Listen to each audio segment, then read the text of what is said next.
Hello, Oilers fans. Austin here with just some off-season news. Nothing too crazy, nothing too breaking. However, it was noteworthy in the fact that I think it's important to talk about because this is a very polarizing player. It's something that Elliotte Friedman talked about on his 32 Thoughts podcast that is now being widely reported.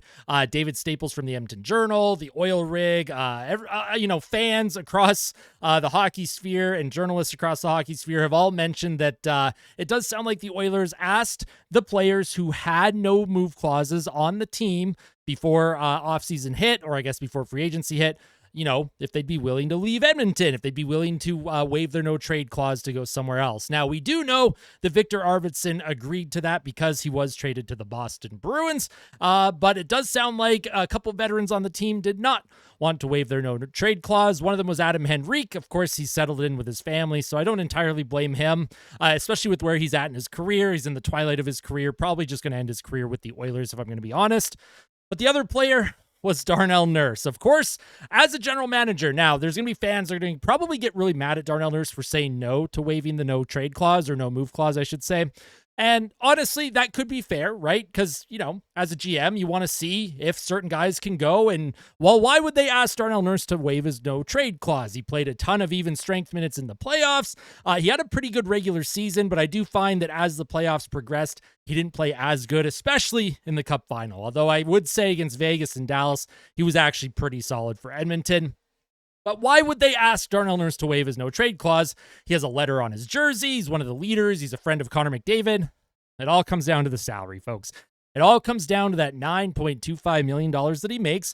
And general managers across the NHL, what they do is they check in with players who have no trade clauses, and they just check in, right? I have talked to former GMs, current GMs through Sports Management Worldwide. And that is something that is very common, especially when teams enter an offseason, because, you may have a no-move clause for 5 or 6 years, and maybe you're in year 2 or 3 of the deal. But general managers, it is their job to check in with the player, check in with the agent, see how things are going, and if they're open to a change of scenery. And for Darnell Nurse, he has the right to say, no, I'm happy in Edmonton. I would like to stay. And fans, there's going to be an intensity around this, right? But the player, he has the right to say no. The general manager has the right to ask the player about if they would waive or not. Would trading Darnell Nurse give the Oilers more flexibility?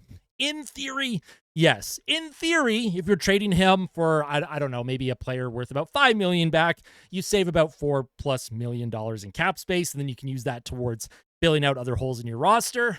But it's not easy to fill the hole that Darnell Nurse would put in the Oilers defensive group. And it's not easy to move a contract that is worth that much without having to bring someone in that is also worth a lot of money. And it could end up just being like a Milan Lucic, James Neal swap where you have two aging forwards who they both made roughly the same amount of money, change of scenery, quick little swap, bada bing, bada boom. And if you're the Oilers, you have James Neal score 19 goals in a COVID-shortened season, but then the league prorates it to 20 goals so that the Oilers have to give up an extra draft pick to Calgary, which was pretty fun. If anyone remembers that, take a look at that. But it is noteworthy to talk about. And I want to know all of your thoughts about Darnell Nurse, his situation with the team, and do you think this is going to be the last time that we hear about Darnell Nurse being asked to waive that no-trade clause? Because I do think management, especially Stan Bowman, right? I'm looking at this from the perspective of Bowman. He did not sign that contract with Darnell Nurse. He was not part of it. He's only been with the team for about 1 year now, I think just less than a year. And he is trying to put his stamp on the team. And as a general manager, you have your team around you. You have your cap specialist. You have your assistant GM. You have your pro scouts. And you're all looking at the salary cap and going, which players are valuable based on their cap hit? Which players are not as valuable? Not saying that Nurse is not valuable. There's a lot of things about Darnell Nurse's game that I like. But Darnell Nurse is the easy one to point out as a big outlier and going, okay, can we move him? If yes, how much space can we free up? And of course, I do want to just let everyone know that, Elliotte Friedman was the one that reported on this on the 32 Thoughts. David Staples, he wrote an article on it on the Edmonton Journal. The Oil Rig also reported on this as well. It does sound like the Oilers will also have a new goaltender coach, and they may keep both Stuart Skinner and Calvin Pickard to try a new approach with the same players. Please don't. I'm okay with the new goalie coach. They have to bring in some type of goaltender that will push, at minimum, Calvin Pickard out and down into the AHL, or a outright replacement for Stuart Skinner as a full-time starter. Listen, moving the goaltender coach, getting a new one, that's a great start. But here in Oil Country, we need a little bit bigger. We need to dream bigger, see bigger possibilities here. Is the goaltending market all messed up right now? Yes. Is it hard to trade for a goalie? Yes. Is it hard to find a goalie on the market to sign? Of course. Like, I'm not saying that these are easy decisions that Stan Bowman can just do like he's playing franchise mode on Xbox or PlayStation. We all know that it is much harder to make deals than, how fans might make it seem. But at the end of the day, you are paid a lot of money as a general manager in the league. It is your job to figure out the solution here. It is your job to move out whoever you need to move out to get that impact goaltender to help this team win.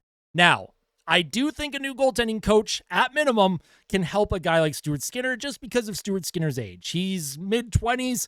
Still, we've seen that potential. We know when Skinner gets hot, he is like the hottest goalie in the league, but when he's not hot, he is legitimately the worst goaltender in the NHL, and there's no consistency. He's hot, he's cold, he's up and down, he's wrong, it's right, it's black, it's white. Katy Perry, Kissed a Girl, if anyone had... Anyways, wait, no, not I Kissed a Girl. I don't even remember what the song was. It's a Katy Perry song.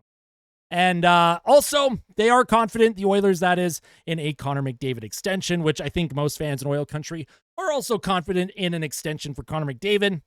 Now, whether Connor McDavid signs a 3-year deal, 5, 8, we're not sure yet. Evan Bouchard ended up settling on a 4-year contract. And a little bit of extra news from the same 32 Thoughts podcast is that Evan Bouchard was being threatened with an offer sheet from the Carolina Hurricanes, supposedly. If Elliotte Friedman is kind of talking about the Hurricanes and offer sheets, I'm sure there was smoke there. And you may have had Bouchard's agent kind of, give a little wink to Stan Bowman and be like, hey, my client may get offers if we can't get something done here before free agency opens. So at the end of the day, I'm happy with the Evan Bouchard contract. Do I wish it was 8 years? Yes. Stan Bowman was asked about why they didn't go for 8. Bowman basically said, based on the discussions that they had, an 8-year deal would have pushed the price to a point that wouldn't have made sense for either side. So they settled on the 4-year contract, which I think is okay. Connor McDavid will be re-signed at some point, likely this summer or maybe early September, just like Leon Draisaitl was last summer. So I'm not worried about McDavid re-signing. What I am curious to see, though, is how long McDavid decides to sign for. I do think it's going to be short-term, maybe 2-3 years, maybe 4, maybe 5, who knows. I don't think McDavid's going to do the 8-year deal. So we'll kind of see how that plays out for Edmonton. Let me know your thoughts in the comment section below. Let me know if you think there's a chance that the Oilers could move a Darnell Nurse and what that would even look like. Like, what would a Darnell Nurse trade even look like? Would it look like a Seth Jones trade? Like, do teams value Darnell Nurse the way they value Seth Jones pre-Florida Panthers? Like, right? Obviously, Seth Jones, the way he played for Florida in the playoffs, absolutely phenomenal. Are there teams out there that look at Darnell Nurse and go, hey, maybe a change of scenery would be good for him? Who knows? If the Oilers have to keep Darnell Nurse, they have to keep him. It's fine, right? He just has to figure out how to play in the playoffs. If he plays like he did in the regular season in 2024-2025, I'm happy with Darnell Nurse's game. I thought he had a terrific regular season. He pushed play. His advanced underlying metrics were good. He put up a decent amount of points. It's just in the playoffs when the games matter most, especially in the Cup final, where he really did seem like he was struggling a bit. So we'll see how it all plays out, folks. I hope you're enjoying your summer. I hope you enjoyed your Canada Day, your 4th of July, whatever you're celebrating this time of year, whether you're camping or whatever it is you're up to. I hope you're all doing well, Oil Country. Tell someone that you love them. And as always, fight like a kid. Fight like Ben. Let's go, Oilers. We'll see you in the next one. Take care.